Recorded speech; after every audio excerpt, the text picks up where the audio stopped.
아멘. 옆에 있는 분들에게 인사하겠습니다. 하나님은 선하십니다. 영어로 해볼까요? God is good. 아멘. 아멘. 한 주간 잘 지내셨죠? 지난주는 추수감사주일로 우리가 예배를 드렸습니다. 그래서 이 감사와 열매에 대해서 또 이렇게 지난주에 말씀을 나눴는데, 여러분 이 한 주간에, 지난 한 주간 동안에 이 말씀을 잘 이렇게 적용하셨습니까? 오라드뿐만 아니라 실제로 말씀을 가지고 또 살아내는 거죠, 그렇죠? 감사를 많이 고백하셨나요? 아멘. 그리고 열매 맺기 위해서 또 주님 앞에 또 우리 내려놓을 것들 내려놓고, 또 순종할 것도 순종하고, 또 이렇게 했을 때 또 올해가 가기 전에 정말 하나님이 주실 또 약속하는 열매들, 약속하신 것들을 또 이루는 간증이 있는 분들이 또 일어나기를 기대하고 축복합니다. 아멘. 자, 오늘은요 다시 창세기 말씀을 나눠요. 이게 지금 창세기 말씀을 나누다가 또 연한 예배 때 선교회 말씀 듣고 또 추수감사주일 듣고, 이게 퐁당퐁당 격주로 가는 것 같은데, 그래서 이게 흐름을 어떤 분들은 이게 뭐 지금 무슨 지난주랑 뭐 이번 주랑 물론 뭐 각각 말씀도 다 은혜가 되지만, 흐름을 좀 여러분들이 좀 알 수 있도록 하기 위해서 오늘 말씀의 배경을 이 지난 창세기 말씀을 간단하게 요약하면서 나누고, 그리고 계속 나누려고 합니다. 여러분 창세기 4장을 시작하면서요, 아담과 하와가 두 아들 가인과 아벨을 낳았죠. 그리고 가인과 아벨이 각각 하나님 앞에 이제 성숙해서 제사를 드립니다. 근데 이때 하나님께서요 아벨의 제사를 받고 가인의 제사는 어떻게 하셨어요? 안 받으셨어요. 그러니까 이 가인이요, 이 그 마음 가운데 불편함이 생긴 거죠. 그리고 하나님이 가인에게 뭐라고 말씀하셨어요? 네 마음에 있는 그 죄의 불편한 마음을 다스려라 라고 말씀하셨죠. 사실 어떻게 보면 그 이후에 일어날 일을 하나님이 미리 아셨기 때문에 가인이 그런 일들을 하지 않도록 하기 위해서 미리 말씀하신 거예요. 근데 가인이 오히려 하나님의 음성을 듣지 않고 무시했어요. 그 결과 그 죄의 마음이 더 커져서 동생을 죽이는 살인죄까지 저지르게 됩니다. 근데 동생이 없어지면 시원할 것 같아서 막 그렇게 했는데, 결국은 어떻게 됐어요? 가인의 마음 가운데 오히려 하나님이 내리시는 그 형벌에 대한 두려움, 또 죄의 결과를 받는 저주에 대한 억울함만 커진 거죠. 이게 죄를 지으면 뭔가 해소가 돼야 되는데, 행동을 해서 해소가 안 되는 거예요. 더 어려워지고 더 억울해지고 더 힘들어지는 거죠. 어떻게 보면 어떤 사람들은요, 야 참 가인이 불쌍하다, 어떻게 하나님한테 이렇게 버림받아가지고 그런 모습으로, 아니 제사 한 번 잘못 드린 것 때문에 인생이 그냥 송두리째 망가져버린 거 아닌가, 진짜 억울할 수 있죠. 근데 그게요 인간적으로 그렇게 간단하게 생각할 일이 아니라는 거예요. 여러분 모든 일에는요, 따라합시다, 이유와 결과가 있다. 맞아요. 여러분 하나님이 제사 한 번 잘못 드린 것으로 가인을 버리셨을까요? 하나님은 가인이 하나님을 찾고 하나님을 알아가고 올바르게 하나님을 섬길 수 있는 기회를 여러 번 주고 계셨던 거예요. 그 중에 결정적인 기회가 바로 그 예배하는, 제사하는 모습이었던 거죠. 그래서 하나님의 제사를 안 받으시는 것들을 통해서 지금 가인한테 레슨을 하고 계신 거예요. 어떤 레슨? 깨달아라. 근데 가인한테는요, 이 하나님의 레슨이 자존심 상하는 거예요. 불편한 거예요. 비참한 거예요. 힘든 거예요. 여러분 하나님은 가인이 자꾸 죄짓고 그 결과로 저주를 받게 되는 결과가 나오는 이유, 이렇게 될 수밖에 없는 그 이유를 찾고 올바르게 대처하기를 원하셨어요. 그러면 이 상황이 더 악화되지 않고 오히려 회복되는 반전이 이루어질 수 있었는데, 가인은 어떻게 했어요? 여전히 반성의 기미가 없는 거예요. 오히려 내가 힘들고 내가 비참하고 내 자존심 상한 거에만 거기만 포커스를 둔 거죠. 내가 힘들다는 거예요. 하나님 왜 그러시냐는 거예요. 그리고 지금 현재 보이는, 피부로 느끼는 그 결과만 바꾸려고 하는 거죠. 나 이거 너무 힘듭니다. 왜 이런 죄짐을 나는 감당할 수 없습니다. 막 이렇게 자기를 옹호하고 있는 거예요. 여러분 애들이 그렇잖아요. 애들이 잘못할 때는 막 신나게, 막 사고 칠 때는 신나게 하죠. 그리고 나서 혼날 때는 어떻게 해요? 진짜 막 벌벌 떨잖아요. 그 혼나는 거 싫어서. 근데 여러분 이게요 어리다고만 볼 게 아니라 영적으로 보면요, 교만한 마음이고 굳은 마음이고 회개하지 않는 마음이라는 거예요. 아멘. 아멘. 이 회개하지 않는 교만한 마음이 가인이 죄의 저주를 받고 있는 이유였다는 거예요. 자, 이게 지난 시간까지의 스토리입니다. 자, 이게 배경이에요. 자기가 지은 죄에 대해서는 전혀 신경을 안 써요. 내가 뭘 잘못했는지 이건 중요하지 않아. 내가 받는 형벌이 너무 힘든 거야. 지금 상황이 너무 힘든 거예요. 내가 지난날에 했던 거는 사실은 뭐 그냥 그럴 수도 있지. 근데 왜 이렇게 힘드냐고. 이제 이건죠. 자기가 받는 형벌의 무거움만을 불평하는 가인의 모습을 여러분 지금 잘 생각하시면서 오늘 나눌 말씀의 제목은요, 따라합시다. 회개의 기회를 놓치지 마라. 회개의 기회를 놓치지 마라. 아멘. 자, 본문 창세기 4장 14절 말씀 같이 보겠습니다. 시작. 주께서 오늘 이 세변에서 나를 쫓아내시온즉 내가 주의 낯을 배웁지 못하리니 내가 땅에서 피하며 유리하는 자가 될지라 무릇 나를 만나는 자마다 나를 죽이겠나이다. 아멘. 사랑하는 여러분, 죄는요 다 똑같은 죄가 아니에요. 하나님께서는 우리가 죄를 지었을 때마다 회개할 기회를 주십니다. 할렐루야.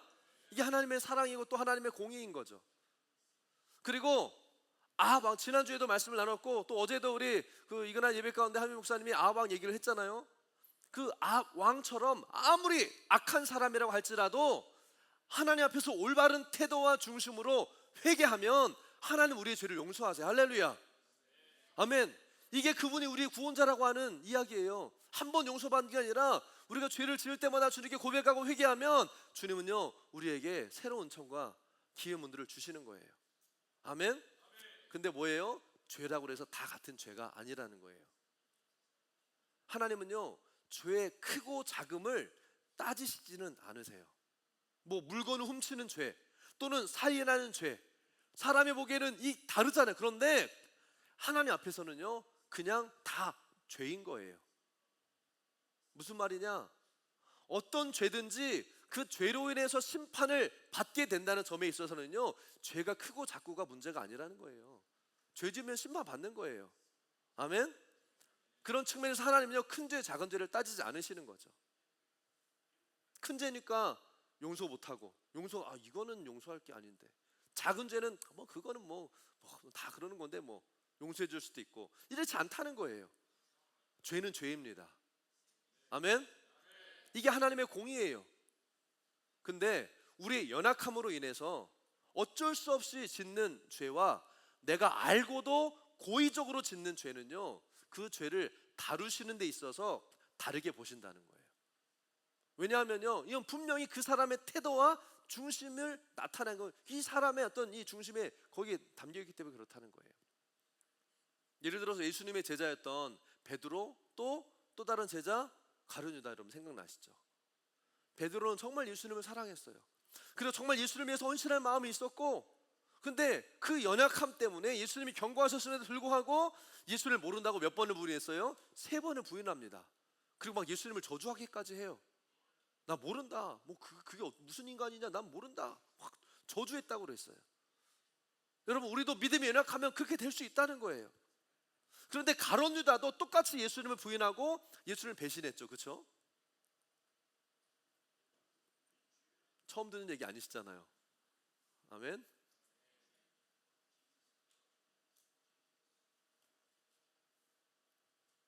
베드로도 예수님을 3번 배신했고 가룟 유다도 예수님을 배신했어요. 어떻게 보면 숫자적으로는 베드로가 더 많이 배신한 거예요. 그런데 가룟 유다가 베드로와 달랐던 것은요 계획적이었다는 거예요. 가룟 유다가 예수님 언제부터 그 예수님을 팔라고 그랬습니까? 요한복음 6장에 보면요 예수님이 그 가룟 유다가 처음부터 자기를 팔 사람인 걸 아셨다고 그랬어요. 요한복음 6장 64절 같이 읽어보겠습니다. 시작. 그러나 너희 중에 믿지 아니하는 자들이 있느니라 하시니 이는 예수께서 믿지 아니하는 자들이 누구며 자기를 팔 자가 누구인지 처음부터 아심이더라. 아멘. 처음부터 이걸 아셨지만 뭐예요? 가룟 유다가 뭐 처음부터 예수님 팔아먹으려고 제자로 들어온 건 아니었겠죠.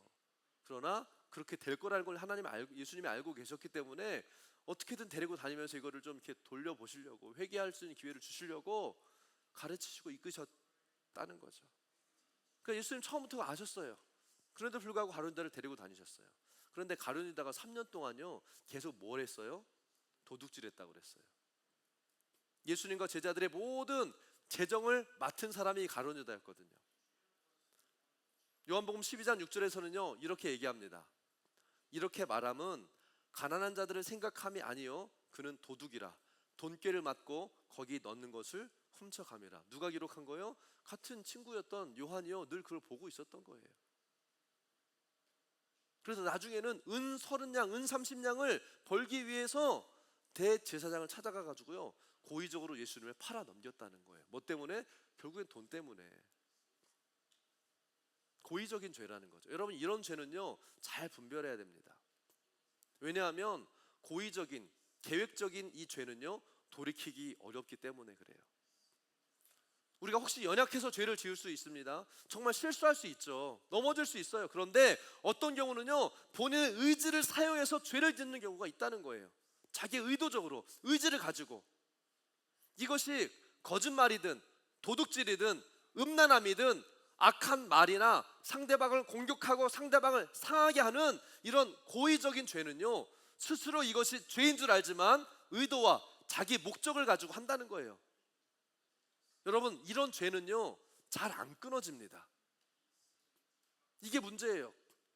어떤 때는 인간적으로 예수님 이렇게까지 하면 안 되는데 이건 아닌데 하면서 마음으로는 뉘우치기도 할 거예요. 그게 어떤 이 분별이 있다면 그거 아니까. 그런데 그 뉘우치는 마음이 있었다는 것으로 동정을 얻으려고 하지 말라는 거예요. 그래도 나는 그게 좀 그냥 마음에 좀 나도 힘들었어. 뭐예요?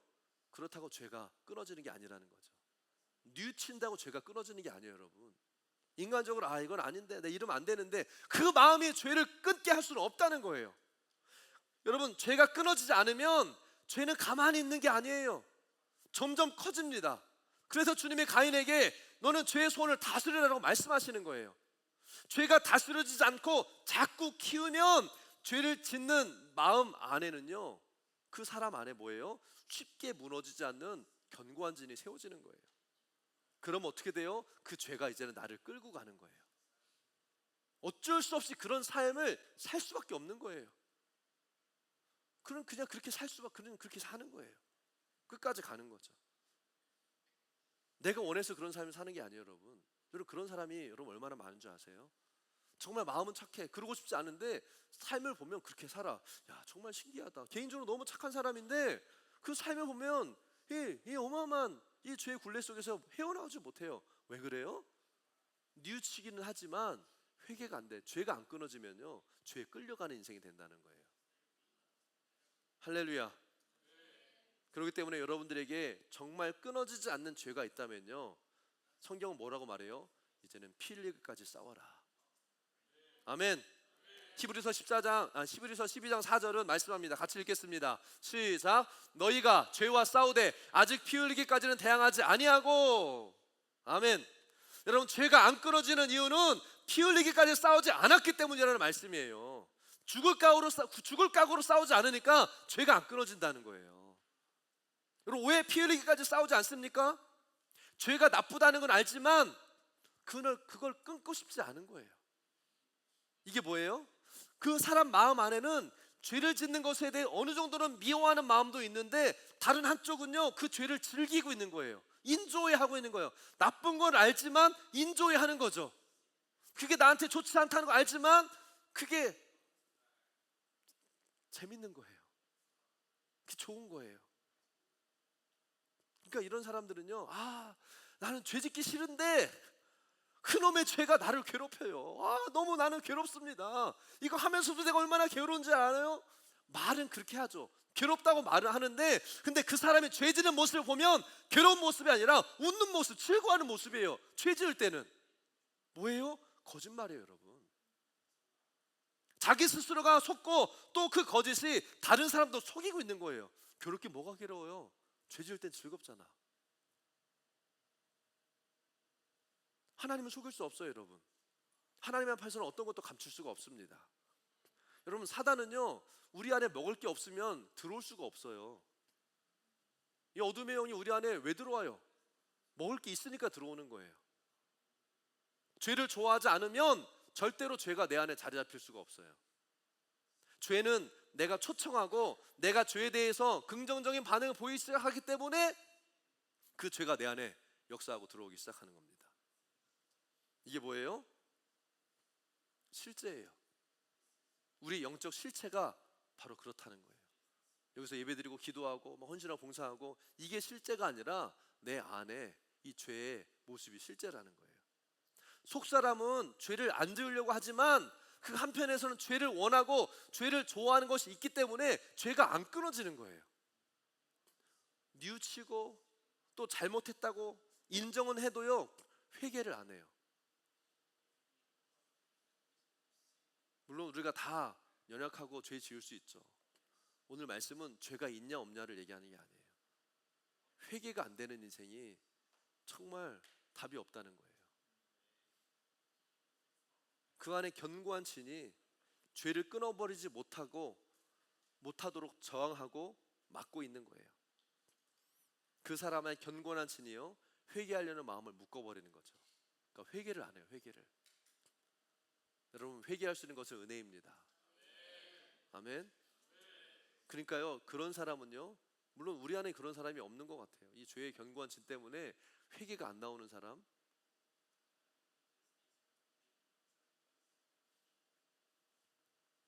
회개하려면 그게 죽기보다 괴로운 사람이 있어요. 와, 회개는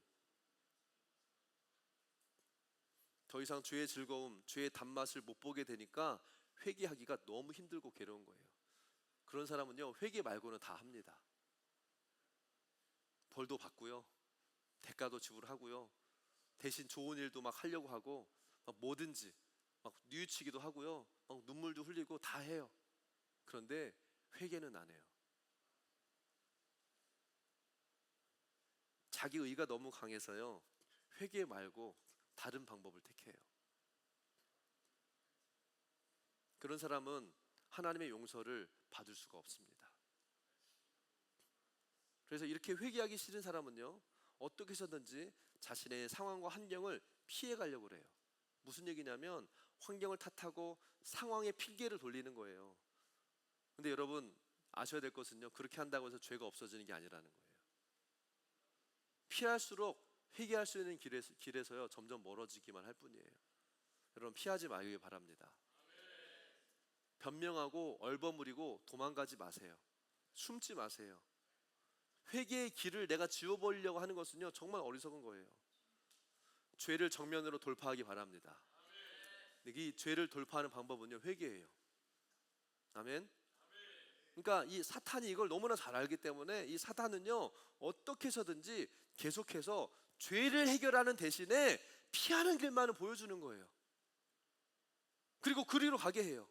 그래서 결국에 뭐예요? 죄 해결 못하면 회개 못하면 죄 해결 못 받고 죄 용서 못 받고 심판받고 지옥 가게 하는 거, 이게 사단의 목적이라는 거예요. 그러면서 사탄이 쓰는 방법 중에서 죄를 피하게 만드는 가장 극단적인 방법이 뭡니까? 스스로 생명을 끊게 하는 거예요. 여러분, 스스로 목숨을 끊는 것은요, 영원히 회개 기회를 잃어버리는 선택을 하는 겁니다. 여러분, 스스로 생명을 포기하는 것은 절대 죄의 문제를 해결하는 것이 아니라는 거예요. 내가 이렇게 해서라도 내가 속죄하겠다, NO! 이건 하나님의 말씀의 방법이 아니라는 거예요. 오히려 죄를 안고서 스스로 지옥으로 들어가 버리는 거예요. 여러분 정신을 똑바로 차리기 바랍니다. 이 시대가 말하는 소리를 듣지 마세요. 하나님의 음성을 들어야 됩니다. 아멘. 사탄은 스스로 목숨을 끊는 것을 택한 사람들을 불쌍하고 억울하다는 그런 프레임을 씌워가지고 사람들의 인정을 끌어당겨요. 얼마나 힘들었으면, 얼마나 거기에 있으면, 그래 불쌍하다, 어렵다, 그럴만하다. 그리고 나중에는요, 이들의 모습을 미화해요. 뭐 위대한 사람, 훌륭했던 사람, 그들의 삶을 칭송하면서 결국 이게 다 뭐예요? 그 스스로 목숨을 끊는 걸 다 포장해버리는, 미화시켜버리는 거예요. 그럴만했다, 그럴 수도 있다 라고 하는 거죠. 그러면 여러분 어떤 결과가 나타나는지 아세요? 여러분 알잖아, 한 유명한 연예인들, 한 스타들이 스스로 목숨을 끊을 때요, 그 사람을 따라서 수많은 사람들이 똑같이 그 길을 따라가는 걸 보잖아요. 여러분, 이게 사탄의 방법이라는 거예요. 사랑하는 여러분, 자살은 죄입니다. 아멘. 미디어를 통해서 종종 우리가 듣고 있는 그 유명인들의 자살과 그것을 추모하고 미워하는 것들, 여러분 분명하게 분별력을 가지고 보셔야 돼요. 아멘.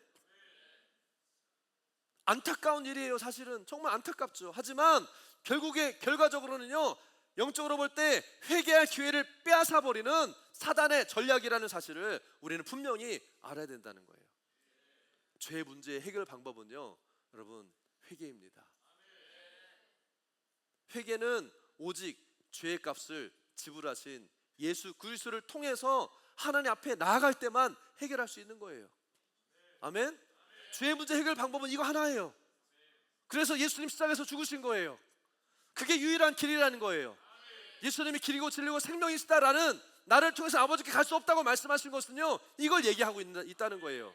이게 복음이고 이게 생명이고 이게 우리에게 거저주신 하나님의 은혜라는 거예요. 할렐루야. 아멘. 근데 사단이 이것을 완전히 트위스트 해버리잖아요. 왜 교회만 그렇게 내로우하게, 자기만 진리라고, 자기만 길이라고, 너무 배타적이지 않냐? 그러면서 이 모든 죄를 미화시키고 자살까지도 합리화시키면서 미화시켜서 이 모든 사람 죄를 안고 지옥으로 끌고 가려고 하는 사단의 미혹을 여러분 분별하고 경계하기를 바랍니다. 아멘. 여러분 그렇게까지 하지 않더라도 죄짓고 돌이키지 않으려는 사람한테 사단이 사용하는 또 다른 방법이 뭐냐면요, 회개의 통로인 교회를 떠나게 하는 거예요. 죄를 지으면 회개하기 위해서 더 교회에 와야 되고요, 말씀을 듣고 하나님 앞에 나와서 이 죄를 해결을 받아야 되는데, 대부분의 사람들은요 죄 지으면 교회 안 나가요. 여러 가지 이유가 있죠. 나는 교회 갈 수 있는 저희가 아니고 하나님 앞에 갈 수도 없고, 아니면 딴 교회를 가버려요. 이유가 많죠. 액면적인 그 표면적인 이유는 뭐예요? 집이 멀어서, 우리 교회가 나랑 잘 안 맞는 것 같아서, 남편이 힘들어하고 아내가 힘들어하고 애들이 힘들어하고, 애들 때문에, 남편 때문에, 아내 때문에 다 이유가 있어요. 하지만 그게 여러분 누구의 생각이에요? 하나님의 인도하심입니까? 아니면 내 생각입니까? 이런 생각들의 대부분은요 사단의 방법이라는 것을 여러분들 아셔야 된다는 거예요. 왜 그래요 여러분? 교회를 안 나오면, 아니면 다른 교회를 가면 뭐예요? 회개하지 않아도 되니까, 내가 죄에 대해서 생각하지 않아도 되니까, 내 죄와 연약함을 직면하지 않아도 되니까 그 방법을 선택한다는 거예요. 근데 여러분 교회를 떠나면 실제가 어떻게 됩니까? 대부분 뭐예요? 영적인 보호막을 떠나버리는 거예요. 교회를 떠나면 영적인 보호막이 해제되는 겁니다. 무장 해제되는 거예요. 그래서 그렇게 떠나서 영적으로 더 깊어지고 복을 받고 그런 사람이요 거의 못 봤어요. 여러분 교회를 떠나는 것은 하나님의 뜻이 아닌 사단의 전략이라는 거예요. 눈에 보이기는 별 문제 없는 것 같고, 우리 교회 떠나서도 잘 사는 것 같고, 세상에서 막 성공하고 잘 나가는 것 같을지라도 하나님과의 관계에 있어서, 신앙의 깊이와 성장에 있어서는요 이전과 같을 수가 없는 거예요 여러분. 왜냐하면 이 영적인 원리를 볼 때요, 이것은 거의 백발백중 사단의 타겟이 되기 때문에 그래요. 보호막이 거쳐버리는데, 무리에서 나눠졌는데 그냥 바로 사냥감 먹잇감이 되는 거죠. 자기 마음대로 교회를 옮겨 다니고 떠나는 것은요 여러분 그래서 작은 문제가 아니라는 거예요. 교회를 떠나고 옮겨야 되는 이유들이 있을 수 있습니다. 이때는 반드시 여러분 담임 목사님과 나누고 보호하심 안에서 움직이는 것이 여러분들을 위해서 복이라는 거예요. 아멘. 그리고 그 교회뿐 아니라 이 죄 문제를 해결하지 못하면요 교회에서만 문제 생기는 게 아니라 가정에서도 문제가 생겨요 여러분. 가정도 여러분 하나님이 만드신 영적인 공동체거든요. 거기서 회복이 되고 힘을 얻어야 되는데 내가 죄 가운데 있으면요 자꾸 가정을 떠나고 싶어 해요. 가정을 떠나는 게 뭐예요? 애들 같은 경우는 가출한다든지 이런 거죠. 또 이 부부들 같은 경우 뭐예요? 그냥 갈라서는 거예요. 이혼하는 거예요. 그래서 여러분 이 시대가 죄가 증가하다, 시대가 점점 악해진다고 하잖아요. 그럴수록 뭐가 증가해요? 이혼율이 증가하는 거예요. 이 영적인 것과 상관이 있어요. 이게 뭐냐면 문제를 해결하는 게 아니라 피해 다니는 거죠. 여러분 제가 찾아봤어요. 통계 조사를 보니까 재혼한 사람들의 이혼율이요 초혼의 이혼율의 4배까지 올라간다고 그래요. 여러분 이게 뭔지 아세요? 지금의 상황이 힘드니까 이걸 피해서 더 좋아질 줄 알았지만 결국에는 다른 사람을 만나도요, 다 그놈이 그놈이고 그 여인이 그 여인이라는 거예요. 내가 잘못된 사람을 만나서 어려워지는 게 아니라 그 어려움의 원인이 나에게 있다는 것을 못 본다는 거예요, 사람들이. 내가 불행의 원인이라고 생각하지 않는다는 거예요. 다 상대방 탓, 남의 탓, 남편 탓, 아내 탓이라는 거죠. 여러분, 결혼은 쌍방의 관계이고요, 결혼 생활에서 일어나는 문제도요, 쌍방의 문제예요. 아멘? 몇 분만 아멘 하시네요. 남편 문제예요? 아니 와이프 문제예요? 쌍방의 문제예요, 여러분. 아멘. 아멘. 한쪽만의 문제다라는 경우는 사실 거의 없어요. 그런 사람들이 여기 앉아있지도 않아요, 여러분. 이런 데 오지도 않아요. 그래서 이혼도요, 대부분 쌍방의 문제이지 한쪽만의 문제가 아니라는 거예요. 결국 나의 문제, 내 문제가 해결이 안 되면 늘 문제를 피해 다니면서 원망하고 불평하고 좌절하고 낙심 가운데 그 지옥 같은 삶을 살 수밖에 없다는 거예요. 이게 가인의 모습이었다는 거예요. 회개를 안 하는 사람한테는 그 죄의 결과를 피하는 것이 손쉬운 방법처럼 보여지지만 피하고 나면 뭐예요? 더 큰 고통이 기다리고 있다는 거죠. 그래서 회개가 안 되는 사람은요, 자기 죄에 대한 애통은 없고 오히려 자기가 받을 수치와 고통만 생각한다는 거예요. 오늘 본문 다시 한번 읽어볼까요? 창세기 4장 14절. 가인이 어떤 고백을 하고 있는지 시작. 주께서 오늘 이 지면에서 나를 하나님이 쫓아내신 거 아니라고 그랬죠. 계속 내가 주의 낯을 배웁지 못하리니 내가 땅에서 피하며 유리한 자가 될지라. 누가 그렇게 만들었어요? 자기 스스로 그렇게 돼버린 거예요. 그리고 물은 나를 만나는 자마다 나를 죽이겠나이다. 누가 가인을 죽이러 다녀요? 쫓아다니는 사람 아무도 없어요. 뭐 이걸 가르쳐 어떤 사람은 뭐 망상이다. 망상이 아니라 실제예요, 여러분. 그런 삶을 사는 거예요. 자기가 받을 형벌의 무거움만을 생각하고 하나님한테는 피해자 코스프레예요. 나는 피해자입니다. 나는 힘들어요. 나보고 어떻게 하라고요? 어쩔 수 없었는데. 자기 죄를 회개하는 쪽이 아니라 지금 고통과 어려움을 피하는 손쉬운 방법만을 찾고 있는 거예요, 가인은. 아직까지도. 사랑하는 여러분, 아까 서론에서 말씀드렸죠. 따라합시다. 결과에는 원인이 반드시 있다. 좋은 결과는 좋은 이유가 있고요, 나쁜 결과는 나쁜 이유와 원인이 있다는 거예요. 여러분, 신앙생활 하다가 시험에 드는 이유가 뭡니까?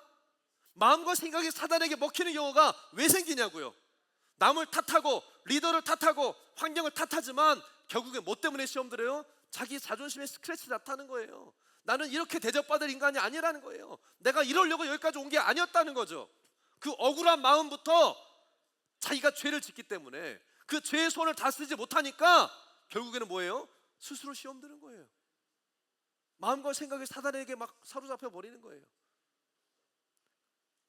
근데도 사단은요, 자꾸 그 죄를 감춰요. 네 탓이 아니다. 그건 네 잘못이 아니야. 그건 죄도 아니야. 죄 때문이 아니라는 거예요. 다른 이유를 자꾸 만들려고 하는 거죠. 그렇게 죄를 감추고 회개를 피해 다니면 결국 그 사람은 그 죄에서 못 빠져나오는 거예요. 다시 말하지만 가인이 꼭 죄를 지어서만 벌받고 저주받을 인생이 된 게 아니에요, 여러분. 죄로 인해서 물론 벌을 받았지만 결국 그 죄에서 회개하기를 거부했기 때문에 그 죄가 그 삶에 계속 머물러 있는 저주 가운데 살게 된 거라는 거예요. 여러분, 이거 아셔야 돼요. 아멘. 회개하는 고통보다 회개하기를 거부하는 죄인에게 임하는 고통이 훨씬 더 크다는 거죠. 그래서 다윗은요, 그 고통을 시편 32편 3절과 4절에서요 적나라하게 고백하고 있어요. 내가 입을 열지 아니할 때 종일 신음함으로 내 뼈가 소했도다. 주님께 이걸 회개하기 싫으니까, 회개하기 어려우니까 자기 스스로가 혼자 막 죽겠다는 거예요. 주의 손이 주야로 나를 누리시오니 내 진액이 빠져서 여름 가뭄에 마름같이 되었나이다. 자기 죄를 고백하고 회개하지 않을 때 종일토록 신음하고 너무 힘들어서 진이 빠지고 뼈가 세지고 막 죽겠다, 힘들다는 거예요. 사실 이게 은혜예요, 여러분. 다른 탓하는 게 아니라 주님의 손이 나를 누르신다. 하나님과의 관계 안에서 계속 주님께 가려고 하니까 죄 문제 때문에 계속 부딪히는 것 때문에 회개하지 않는 나의 모습이 하나님 앞에서 너무 괴롭다라는 거예요. 여러분, 이 고백이 어떻게 보면 힘들지만 회개로 나아가는 복된 고백이었다는 거예요. 그래서 회개하지 않을 수 없었다는 거예요, 여러분. 죄를 회개하고 해결해야 다시 숨을 쉬고 하나님 앞에서 살 수 있기 때문에. 회개하지 않으니까 막 끙끙대는. 할렐루야. 제가 이 얘기를 할까 말까 하다가 시간이 좀 돼서, 제가 중학교 때요, 저희 중고등부 담당했던 전도사님이 이제 사역을 하시고 다른 교회로 이제 가셨어요. 그래가지고 저는 이제 안양에 있었는데 인천 쪽으로 이제 가셔가지고 우리 가셨으니까 너무 좋은 분이었거든요. 그래서 이분을 좀 이제 만나려고 친구들하고 같이 학생부 애들 몇 명이서 이제 찾아갔어요. 그 당시 강도사님이었나 아마 그랬을 것 같아요. 찾아가가지고 뭐 맛있는 거 해주시는 거 먹고, 그리고 이제 그 아파트였는데 아파트 이제 주차장에서 뭔가 하다가 놀다가 공이 저기 어디야 그 나뭇가지에 딱 걸린 거죠. 근데 그 나뭇가지에 있는 공을 꺼내려고 해도 아무리 안 닿는 거. 그래서 제가 이렇게 돌 하나를 들어서 쫙 던졌죠. 그 명중했어요. 공이 딱 떨어졌어. 야, 그때는 기분 좋았는데, 근데 그 돌이 날아가는 방향이 주차장에 주차되어 있는 차의 창문으로 날아가는 거죠. 오, 아직도 기억해요. 돌이 한 제 손바닥 반만 했어요. 상당히 제가 무슨 용기에 그걸 던져가지고 이게 어떻게 됐겠어요, 여러분? 시원하게 그냥 확 갔죠. 근데 막 놀래가지고 어떻게 할지도 모르고 후다닥 그냥 애들하고 막 그 전도사님 집으로 들어갔어요, 다시. 그리고 뭐 사모님이 떡볶이인가를 해주셨던 것 같아. 그래서 애들은 떡볶이를 정말 맛있게 먹었어. 근데 저는, 그러니까 아이들이 그 상황이 뭐 너무 오래돼서 기억은 안 나지만 제가 기억나는 장면은요, 제가 그 거실에 누워 있었어요, 이렇게. 아무것도 생각이 안 나더라고요. 나중에 이제 그 강도사님이 오셔서 왜 그러냐 물어보고 애들이 막 얘기했더니 괜찮다고. 그냥 이제 제 기억으로는 그 강도사님이 아마 이렇게 참 없는 분인데 그죠? 배상을 다 이제 연락해가지고 해주시기로 하셨다고 하더라고요. 근데 제 누워 있는 그 시간이요, 강도사님한테 미안해서 말도 못하고. 왜냐면 우리 전도사님이었는데 다른 교회를 가신 분이잖아, 어떻게 보면. 근데 놀러 왔어, 인사드리러. 그런데 또 그 사고를 쳤네. 야, 그것도 제가 그때 이전교회 담임 목사님 아들이잖아요. 이게 또 아버지 생각하고 이분 강도사 생각할 때 너무 마음이 심정이 복잡해서 아무것도 못하고 진짜 누워 있어서 가만히 이렇게. 그러니까 어떻게 보면 참 이상한 상황이죠. 근데 저는 아무것도 할 수가 없는 상황이었어요.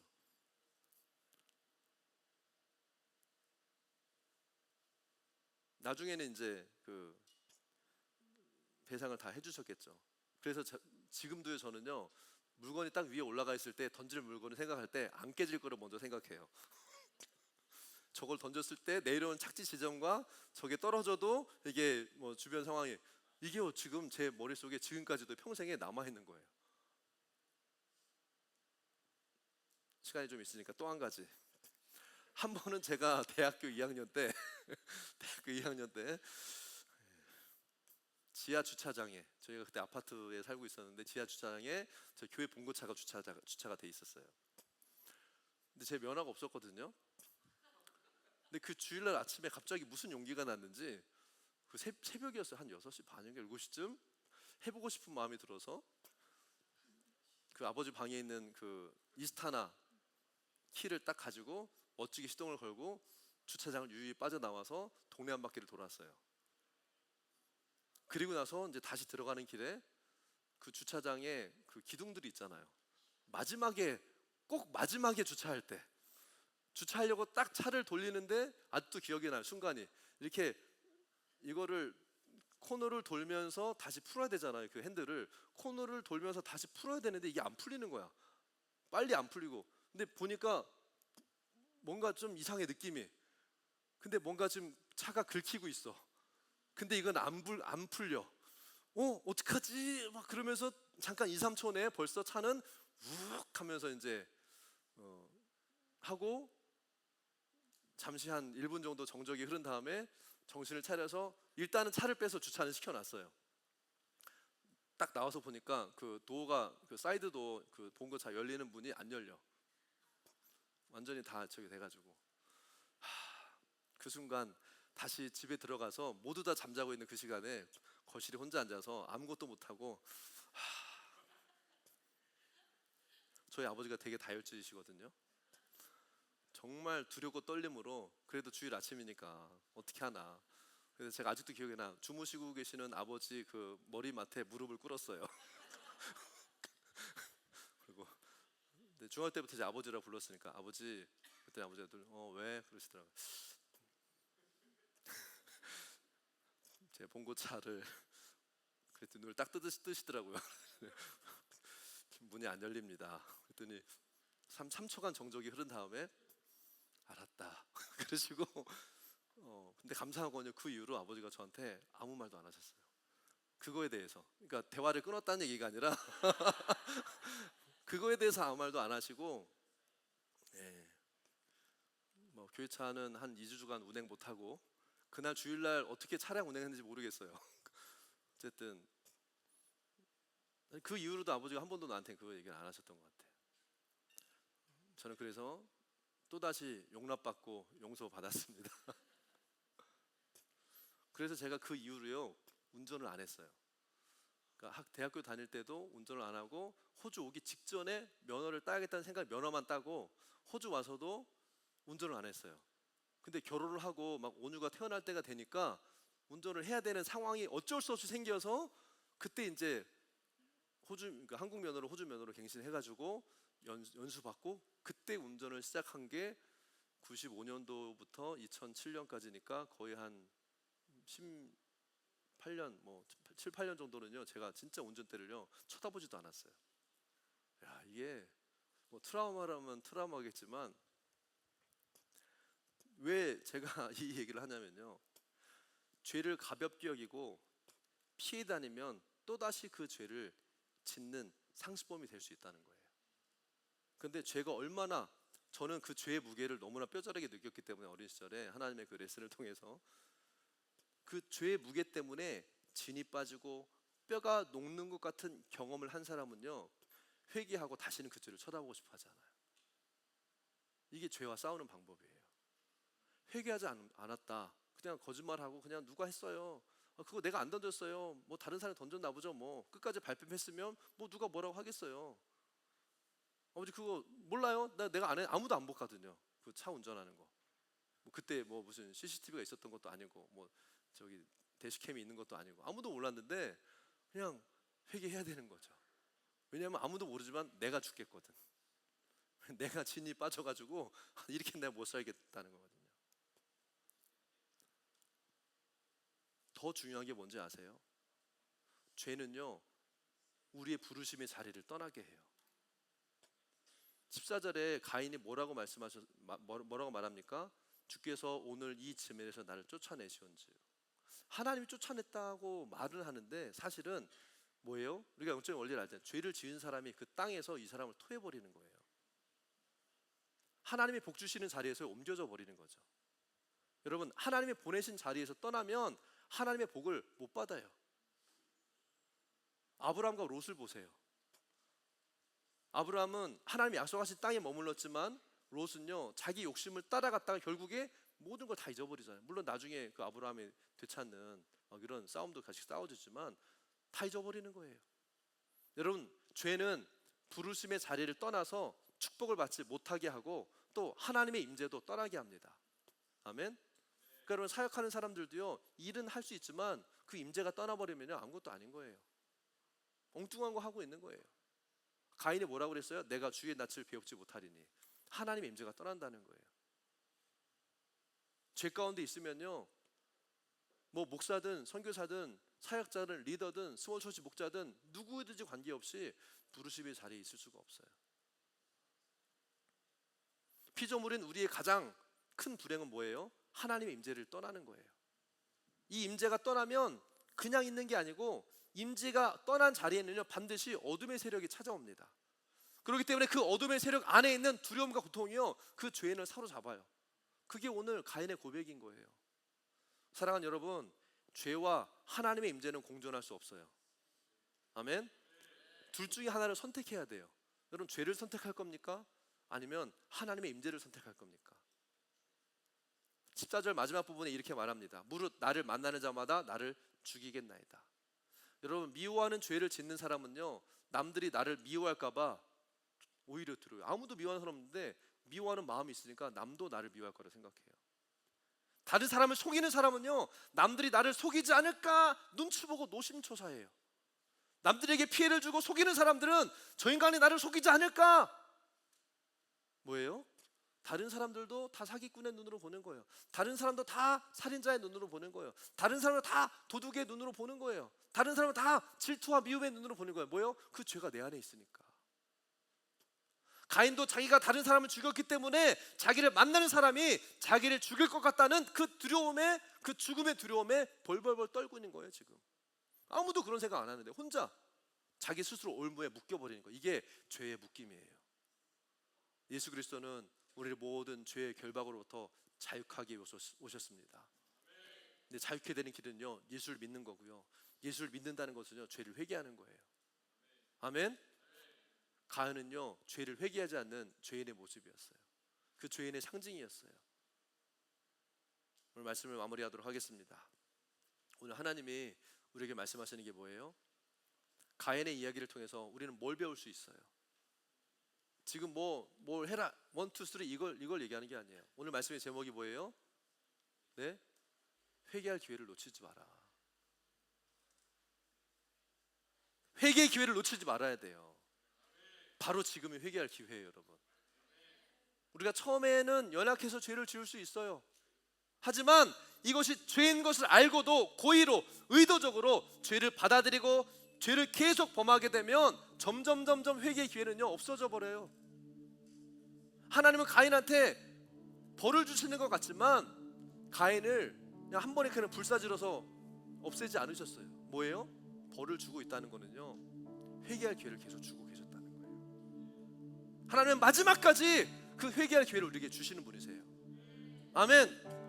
그것을 거부하고 자기 길로 가고 스스로 목숨을 끊어버리고 회개하지 않는 것은 오히려 죄를 포커스하지 않고 환경, 상황, 문제, 남들만 탓하고 있는 것은요 계속해서 회개와는 반대의 길을, 죄의 길을 선택하는 것과 별반 다를 차이가 없다는 거예요. 사단에게 속아서 죄의 결과만을 보고 그냥 그것만 피해 다니려고 하면요 회개하지 않으면 하나님의 임재가 떠납니다. 불행하고 괴로운 인생을 사는 거예요. 오늘 하나님은요 우리에게 죄의 세력을 끊는 성령의 능력을 부어주기 원하시는 거예요. 이게 소망이에요. 이게 하나님의 사랑이에요. 깨닫지 못한 채 죄의 올무에 묶여 살던 내 모습을 발견하고 돌이키기 원하는 모든 사람에게 하나님은요 다시 기회를 주십니다. 나에게 오라. 죄를 버리고 회개의 자리로 나오라. 회복하고 자유하게 될 거다. 이제는 놀라운 기쁨과 자유를 경험하게 될 거다. 내가 주는 복과 은총을 누리는 삶을 살게 될 거다. 주님이 이렇게 말씀하시는 겁니다. 스스로 죄의 세력에서 벗어날 수 없는 우리의 삶에 예수 그리스도의 십자가 보혈의 능력이 임할 때 어두움은 떠나가고 빛과 생명이 회복될 것이라는 거예요.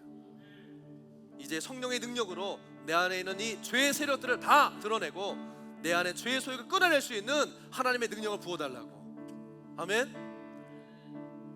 피해르기까지 싸우겠다라고 말은 하지만 이게 되나요? 안 되죠. 하나님의 도우심이 필요합니다. 그래서 기도하는 거예요. 그래서 말씀 앞에 나아가는 거예요. 그래서 몸부림치며 주님의 은혜를 구하고 우리가 하나님 앞에 서는 거예요.